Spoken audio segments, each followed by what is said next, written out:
Here's how I used trust and companies to build investment portfolios 3 to 4 times as large as I could if I was building it in my personal name.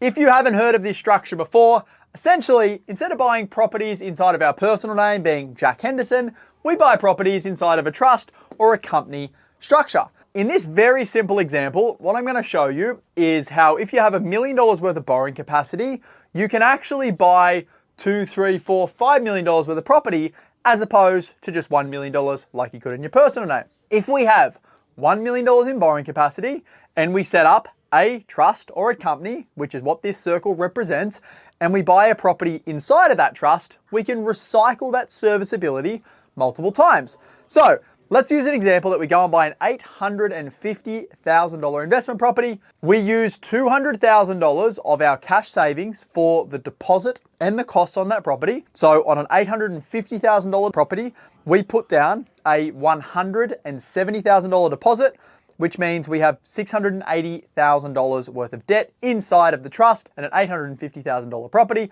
And remember, we have $1 million worth of borrowing capacity. Let's say 12 months on, 2 years on, however long it is, that property goes from being worth $850,000 to now being worth $1.1 million.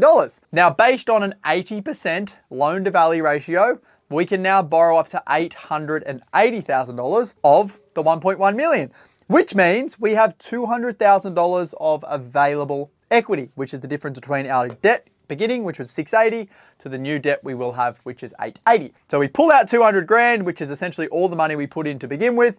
We now have $880,000 worth of debt inside of this trust. Remember, we have serviceability of $1 million inside of the entity, so we still have some coverage there. And then with that $200,000 of equity, we then go set up a new trust, and we use that $200,000 of equity as the deposit and the costs on another property, just like we did in this first instant here. So we then go buy another $850,000 property.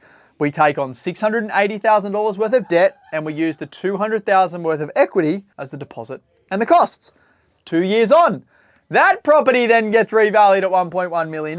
We refinance up to $880,000. We pull out 200 and we go again and we go again. And essentially you can do that 4, 5, 6 times until you run out of lenders that will actually allow you to use this structure. Now, a few caveats to it. The entities have to be paying for themselves, meaning the rental income has to be covering the debt that is inside of that entity. So you have to work out what rental yield you need inside of the entity. The entity, if you have $1 million worth of borrowing capacity, can really only have one property inside of it, or you can have 2 properties at $500,000 each, or 3 properties at $300,000 each. But my personal preference is to just use all of the borrowing inside of each entity to just buy one property, because you're going to get the best quality asset.